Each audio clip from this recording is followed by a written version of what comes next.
안녕하세요. 자, 이모티콘 크리에이터 A부터 Z까지. 자, 오늘은 카카오톡 승인, 미승인에 대한 얘기를 한번 해보도록 하겠습니다. 아마 이모티콘에 관심이 많으신 분들은 이 카카오톡 승인이 아주 어렵다라고 얘기 많이 들으셨을 거예요. 자, 물론 유명하신 작가님들 같은 경우에는 승인도 많이 되고 수익도 많이 내긴 하지만 처음 시작하시는 분들이나 아니면 가끔씩 이모티콘을 만드시는 분들은 이 미승인 때문에 스트레스를 굉장히 많이 받으실 거예요. 맞아요. 카카오톡 승인이 아주 어렵죠.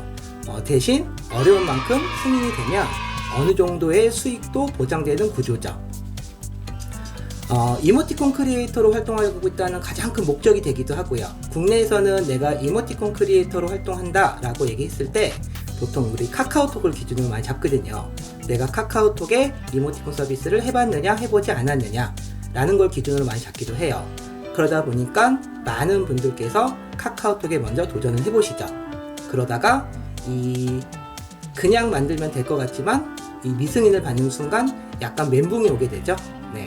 그래서 많은 작가님들이 이 미승인에 대해서 좀 스트레스를 많이 받는데 이번에는 저 또한 미승인을 많이 받아봤기 때문에 그 부분에 대한 얘기를 한번 해볼까 해요.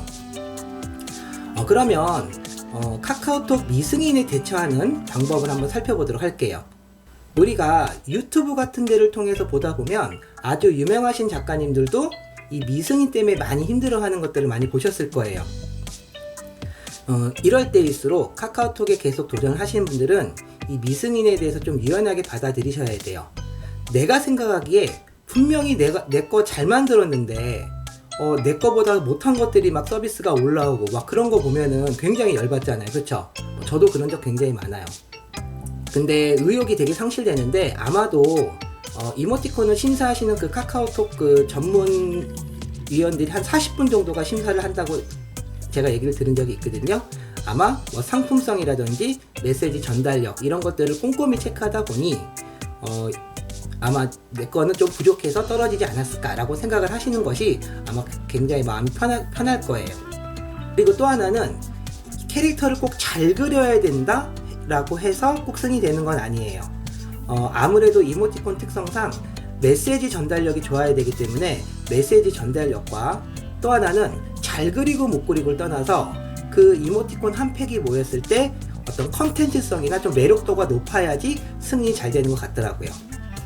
그러면 실제 카카오톡 승인률에 대해서 한번 얘기를 해보면 제가 지난 영상에서 얘기 드렸다시피 예전에는 4개를 하루에 신규가 올라왔었거든요. 그때 당시만 하더라도 그 뉴스 기사 같은 걸 찾아보게 되면 보통 한 200에서 300대 1까지 경쟁률이 올라간다고 얘기를 들었었어요. 자, 그러다가 지금처럼 한 30개 정도 막 신규가 올라온다는 얘기는 그만큼의 승인이 더 많이 된다는 얘기거든요. 그랬을 때 제가 계산을 직접 해봤어요. 제가 올린 날짜에서 다음에 올린 그 날짜 기간으로 해서 제한 번호를 나눠주고 그 다음에 예를 들어서 30개 정도의 승인율을 딱 계산을 했을 때 현재로서는 한 100에서 50대 1 정도 되는 것 같더라고요. 평균 한 60대 1, 80대 1 되는 것 같기도 하고요. 그럼 승인율이 많이 올라왔는데 왜 나는 또 어렵냐? 왜 내 거는 승인이 안 되느냐? 라고 생각해 보면은 먼저 여러분 카카오톡에 서비스를 올리시는 분들이 대부분이 기성 작가분들이 많이 올리게 되죠. 즉 기존에 서비스를 하셨던 분들이 계속 또 올리는 경우가 많잖아요. 그게 왜 그러냐면 승인이 되게 되면 시리즈명이라는 걸 작성을 하게 돼요. 그래서 그 시리즈가 내가 앞전에서 서비스했던 그 시리즈가 인기가 어느 정도 있었으면 그 다음 시리즈는 신규로 올리는 것보다는 훨씬 더 수월해요. 그러면 전체 예를 들어서 하루에 30개가 승인이 된다고 봤을 때 그 중에서 한 절반에서 20개 정도는 기존 작가들의 몫이라고 보시면 되는 거예요. 그래서 신규로 제작하시는 분들은 더 프로테이지가 낮아지겠죠. 그래서 아마 신규로 제안하시는 분들은 훨씬 좀 어려울 거예요. 그래도 꾸준히 연구하고 도전을 해야지 우리가 그 카카오톡 승인이란 문턱을 넘을 수 있겠죠. 자, 저 같은 경우에는 미승인을 받았을 때 어떻게 진행을 하냐면 먼저 카카오톡에서는 미승인이 되었을 때 절대 수정사항을 알려주지 않아요. 그런데 유일하게 제가 제 주위에 있는 모든 작가들과 저를 통틀어서 유일하게 수정 메시지를 한번 제가 받아본 적이 있어요. 자, 그 수정 메시지는 자, 화면에 보시는 것처럼 자, 이러한 내용으로 수정 메시지를 받아본 적이 있어요. 자, 내용을 보시면 좀 더 사용자층을 고려해서 좀 더 컨셉화 시켜라 그런 얘기거든요. 그래서 아무 의미 없는 내용보다는 조금 더 컨셉을 잡거나 아니면 특정 사용자층을 노려서 다시 한번 제작해보세요 라고 하는 그 수정 메일을 받아본 적이 있었는데, 이 얘기는 곧 좀 더 컨셉을 넣으란 얘기죠. 그냥 무작위로 만들지 말고 내가 10대던 20대던 30대던 아니면 뭐 직장이던 학생이던 주부던 어느 특정한 컨셉을 정해서 다시 한번 메시지를 작업해봐라 라는 의미로 저는 받아들였어요. 뭐 요정도 수정상 받아보는 것도 거의 뭐 8분 능선을 넘었다고 볼 수 있겠죠. 자, 그래서 어쨌든 미승인을 받게 되면 저 같은 경우에는 보통 경우에는 수정상을 알려주지 않기 때문에 저는 먼저 제가 처음에 만들었을 때보다 마음에 안 드는 몇 가지가 있어요. 그럼 그런 것들을 다시 빼고 다시 한번 만들게 돼요. 다시 한번 만들어서 다시 한번 제안을 해요. 보통 저 같은 경우에 한 번 미승인을 받으면 한 번에서 두 번 정도 다시 수정을 해서 제안을 하게 되는데, 그래도 미승인을 받았다. 그러면 이 컨셉 자체가 아예 카카오톡에 맞지 않거나 카카오톡을 심사하시는 분들한테 마음에 안 든다는 얘기죠. 그럼 저는 한 3번 정도까지 제안을 해보고 안 되면 과감하게 저는 카카오톡에 제안하지 않아요. 대신에 내가 어렵게 만든 그 이모티콘 파일이 아무데도 쓸모없게 돼버리잖아요.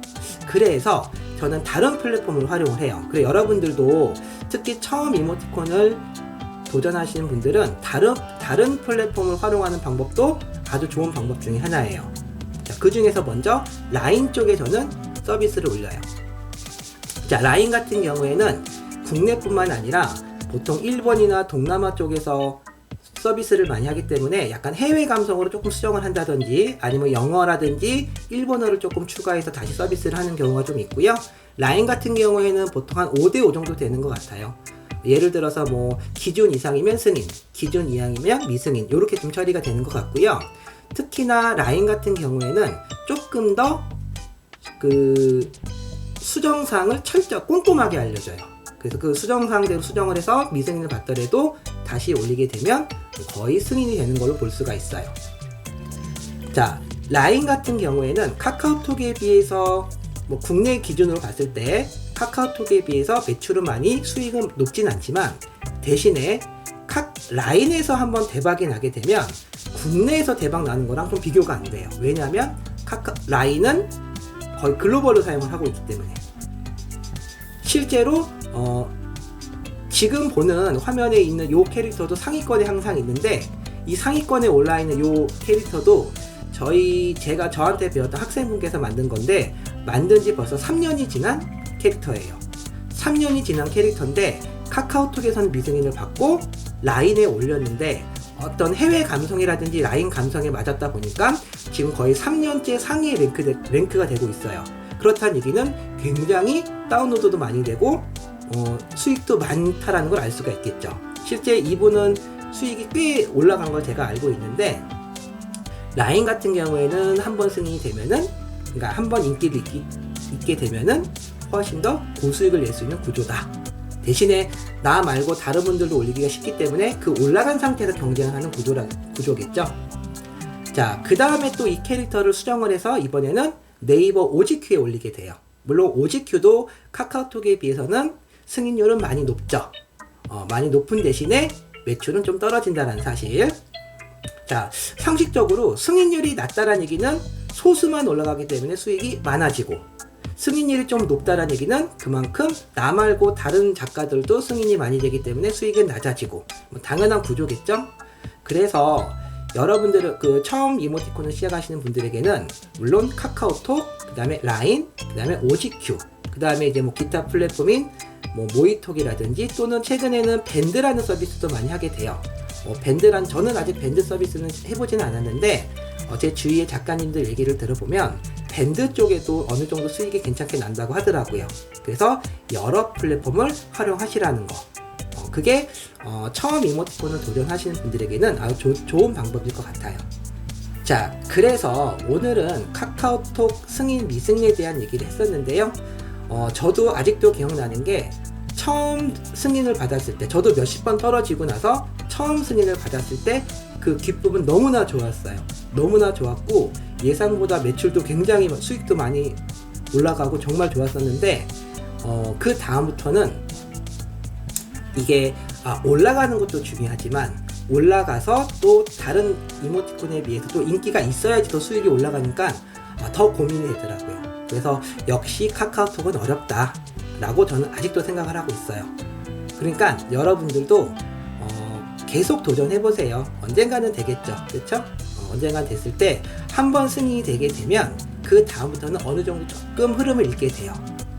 그러려면 승인을 좀 높이시려면 또 하나는 지금 신규로 올라오는 매일매일 신규가 올라오잖아요. 항상 그 신규들을 보면서 요즘에 카카오톡은 이런 류의 컨텐츠들을 많이 승인해준다, 이런 느낌으로 많이 그린다 라는 거를 좀 많이 확인을 하시고 계속 도전하신다면 여러분들도 분명히 카카오톡에서 좋은 결과를 볼 수 있을 거예요.